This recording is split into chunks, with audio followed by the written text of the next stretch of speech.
फुले शाहू आंबेडकरांचा लढा आपण विचारात घेतला किंवा अगदी चार्वाकापासून घेतला किंवा बसवेश्वरांच्या बाबतीतला घेतला तर हे चालत आलेलं असंच आहे। आणि परकीय आक्रमणाच्या आधीचा भारत असा एक अभ्यास वेगळा होऊ शकतो आणि आत्ताचा अभ्यास एक वेगळा होऊ शकतो की वेगवेगळ्या आक्रमणानंतर भारतातल्या महिला असुरक्षिततेच्या बुरख्यात कशा गेल्या, पडद्यात गेल्या आणि पडद्यात गेल्या तरी सुरक्षितता मात्र कुठंच नाही आणि तीच अवस्था आज झालेली आहे। पण ह्या सगळ्या पाठीमागं आपण पोटतिडकीने बघतो की मुलीने उठून चप्पल मारावी एवढं सोपं शक्य नाही आणि तेवढं धैर्य एकवटायसाठी जी आपली शिक्षण प्रणाली आहे त्याच्या मूळ गाभाघटकाकडे आम्ही बघत नाही आहोत। मूल्यादृष्टीत शिक्षण मुलींनी चप्पल घेऊन मारण्यापेक्षा मुलांनी या विकृतीकडे जाऊ नये यासाठी कुठलाच परामर्श दिला जात नाही। आम्ही 9 महिने 9 दिवस बाळाला पोटात घडवतो त्या भारतातल्या बायका 75 ते 80% बायका आई मायेची शिवी नाकारू शकत नाहीत। भारतातल्या 80% स्त्रिया रक्तदान करू शकत नाहीत। ह्या सगळ्या मूळच्या घटकांकडे आपण अजिबात हात घातला जात नाही आणि तिकडे पाहणं खूप खरंच गरज आहे। आणि मग कुंकुमार्चन करत तासनतास बसायला तिला चालतं। फुले शाहू आंबेडकरांची जी शिका आणि संघटित व्हा हा जो बाबासाहेबांचा मूळ संदेश आहे त्या संदेशाला इतका मोठा काळीमा आपण फासतो की आज आमच्या महिला शिकल्यात, संघटित झाल्यात आणि मंदिरात आणि पोत्या पुराणांमध्ये पूर्ण गाडून गेलेल्या आहेत। तुम्हाला सांगते आता ह्या पोलीस अधिकारी ताई असू दे किंवा वेगवेगळ्या शाळांमध्ये जेव्हा आम्हाला जायचा विषय येतो अंधश्रद्धा निर्मूलनाच्या माध्यमातून असू दे, शिक्षण क्रांतीच्या माध्यमातून थोडंफार आम्ही जे काही जमल ते काम करतो, विज्ञानवाद प्रसारित करण्यासाठी किंवा पर्यावरणाच्या दृष्टीनं काही काम करण्यासाठी अशा विविध अंगाने अंधश्रद्धा निर्मूलनाची चळवळ आणि सामाजिक अशा या विषयावरती आपण काम करतो। सर प्रत्येक ठिकाणी शिक्षिकांना बोट वर करा म्हटलं की किती जणी उपवास करतात तर त्यात जर 10 संख्येनं तिथे शिक्षक असतील तर त्यातल्या 8 शिक्षिका बोट करतात की आम्ही उपवास करतो म्हणून। विद्यार्थिनींची संख्या तेवढी, विद्यार्थ्यांची संख्या तेवढी, शाळेतल्या शिक्षकांच्या गाड्याला लिंबू मिरची बांधलेलं असतं। अशा बुरसटलेल्या मानसिकतेत मी माणूस होणं, माझं सगळं मन, मनगट, बुद्धी ही मी स्वतः कामाला लावलो तर मी कार्यक्षम व्यक्ती होऊ शकतो, सुजाण नागरिक होऊ शकतो, या भूमिकेकडे भारतात कुठंही व्यवस्था अजिबात नाही।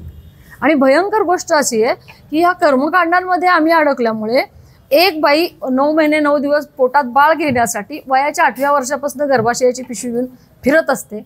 एवढी सक्षमता तिच्यात असते, ती सृजन असते। एका बीजारोपणानंतर तिच्या पोटाला जो गर्भ येतो तो 9 महिने 9 दिवस वाढवून परत तो मोठा करतोपर्यंत तिने इतकं जीवाचं रान केलेलं असतं आणि ह्या बाळंत काळात तिने इतक्या भयंकर सोसलेल्या असतात। सर तुमच्यासारख्या धट्ट्या पुरुषाला एक 48 टनाचा जर घाव घातला तर तुम्ही क्षणात उन्मळून पडताना मरता। तिथं ती बाई बाळंतक 59-60 टनाचा घाव म्हणजे पुरुषाची 20 हाडं मोडली जातील इतका कळ ती बाई सोसते। अशी सक्षम बाई बाळ जेव्हा मोठं होतं ते रांगायला, चालायला, बोलायला लागतं, बोबड्या बोलानी बोलायला लागतं। त्याला ज्या काही उच्चार शिकवायला पाहिजे तिथं माझी आई थारलेली असते। तिथं आई माईवरनं शिवी द्यायला सुरुवात झाली ती बाळाला पहिली थोबाडीत लावायला किंवा पहिला फटका मारायला किंवा त्याच्यावर असहकार दाखवायला तयार नसते। तिथून पुढे आमच्या ह्या सगळ्या व्यवस्थेला सुरुवात झालेली आहे। तीच अवस्था शिक्षण क्रांतीमध्ये। आता शिक्षणाची इतकी दारं मोकळी असताना रचनावादासारखा उपक्रम भारतामध्ये शिकवला जात होता ज्याच्यामध्ये ज्या व्यक्तीमध्ये जे कौशल्य आहेत ती कौशल्य घेऊन ते बाळ घडलं पाहिजे। म्हणजे ज्ञान रचनावाद किंवा आमचा जो आता भारतामधला जो इतिहास आपण बघितला तर इतका समृद्ध आणि संपन्न होता। ती काय महाकाव्य आहेत किंवा सत्यकथा आहेत या गोष्टीचा ओहापोह करू नये, पण अर्जुनाला लक्षवेध शिकवला कारण त्याच्यामध्ये लक्षवेध होता।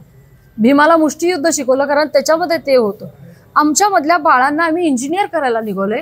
मॅकेलोनं जी घालून दिलेली शिक्षण प्रणाली आहे त्या शिक्षण प्रणालीवरच आज आम्ही काम करतोय आणि ह्या मूळ गाभाघटकाकडे आम्ही जात नाही। मुलींनी चप्पल घ्यावी, मारावी नाही पॉसिबल। माणूस म्हणून घडवण्याच्या प्रक्रियेकडे आमचं लक्ष नाही आहे आणि इथं सगळी घोडं पेंड खायला लागली। बाळाला आमच्या घडवत असताना, मी माझ्या पोराला घडवत असताना मी माझ्या पोरीला तितकेच समतेने घडवते की नाही हे आमच्या आईबापांना कळतच नाही।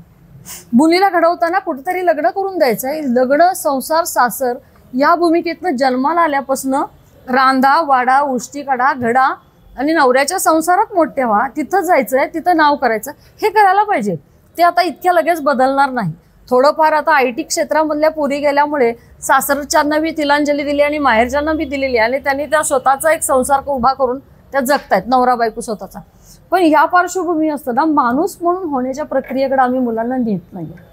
आणि या न नेण्याचे दुष्परिणाम आज प्रत्येक पुरुषानं, तुम्ही आम्ही सगळ्यांनीच, तुमच्या बाळाला जेव्हा घडवत असताना तुमच्या ताईला तुम्ही भांडी घासायला सांगत असाल तर तुमच्या मुलग्याला आजपासून भांडी धुवायला तुम्ही शिकवलं पाहिजे, किंबहुना तुम्हीही ते करायला शिकलं पाहिजे. तर बाई पुरुषातला माणूस त्याला कळेल. आमच्यात बाळंतकळा भारतामधल्या पुरुषांना सांगितलं जातं की बाईची बाळंतकळा ऐकायची नाही. परदेशातलं वातावरण आम्ही बघतो, इतक्या देशातल्या, आता अलीकडेच परवाच 15 दिवसाचा एक प्रवास करून आलो आम्ही. तिथली सुव्यवस्था, तिथल्या स्त्रियांचं जगणं, तिथल्या पुरुषांचं जगणं, तिथला कचरा, तिथला रस्ते, हे बघितल्यावर वाटायला लागलं की किती कर्तृत्वान इथले स्त्री पुरुष आहेत. स्त्री पुरुष नाही, नुसते पुरुष नाही आहेत. इथं आम्ही 50% स्त्री शक्ती आत कोंबून ठेवली आहे. आणि पुरुषांना वाटतं की मी माझ्या बायकोला पोचतोय म्हणजे मी पुरुषार्थ करतोय, तर तो नाही, तो स्वतःला माणूस मारतो आणि त्या बाईतला पण माणूस मारतो. आणि ह्या भूमिकेच्या दृष्टीने आम्ही काम करताना दिसत नाही ना. आमच्यात बाईमध्ये माणूस जिवंत आहे आणि पुरुषामधला माणूस तर कधीच मेलेला आहे. तर हा माणूस पण जिवंत करण्यासाठी पहिल्यांदा खरी घोडदौड आपली झाली पाहिजे. आणि शिक्षणामध्ये प्रचंड बदल घडवले गेले पाहिजे. उपास तपास कर्मकांडांमध्ये 70% बायका रक्तदान करू शकत नाहीत, हे इतकं भयंकर सत्य आहे. आणि 75% पुरुष रक्तदान करू शकत नाहीत कारण व्यसनाधीन आहे. BP, sugar, high blood pressure आहे, सायकोसोमॅटिक आजार आहेत, निर्जंतुक आजाराने काही जण रक्तदान करू शकत नाहीत. आणि 75% जे दारू पिणार आहेत ते रक्तदान करू शकतात. मग ही सगळी जर परिस्थिती बदलायची असेल तर केवळ व्यवस्थेला नाकारून चालणार नाही, तर सगळा समाज समृद्ध झाला पाहिजे.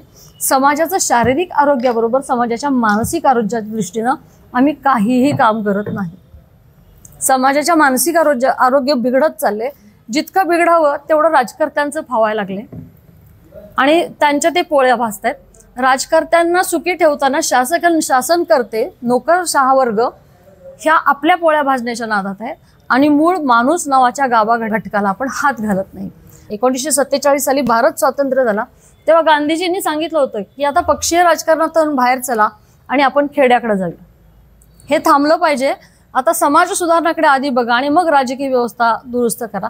तर त्यावेळेस तिथल्या इतर लोकांच्या काही मतानुसार राजकारणाच्याच घड्या बसवत गेले आणि त्या राजकारणाच्या घड्या बसवता इतकी सुस्ताडलेली एक व्यवस्था निर्माण झाली की दुसऱ्या व्यवस्थेनं ती सुस्ताडलेली व्यवस्थेची जीवघेणी चेष्टा करण्यासाठी आपल्या क्रौर्याच्या खेळी चालू केल्या.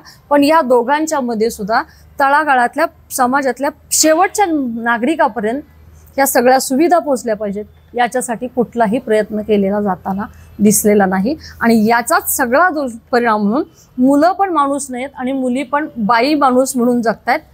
व्यक्ती म्हणून त्या जगत नाहीत, स्वतःचं एक व्यक्तिमत्व म्हणून त्या सिद्ध होत नाहीत. तर सर परवा पाहिलं तर 19 मुलींनी बक्षिसं घेतली, त्यात 2 मुलांनीच बक्षिसं घेतली. एक सांघिक घेतलं, त्यातल्या शाळेतल्या 4 मुली भाषणं करायला उठल्या, त्यातल्या 2 इंग्लिशमध्ये बोलल्या, 2 मराठीत बोलल्या, एकही मुलगा उठला नाही. आणि याच्याबद्दल कुणालाही काही खंत ना खेद.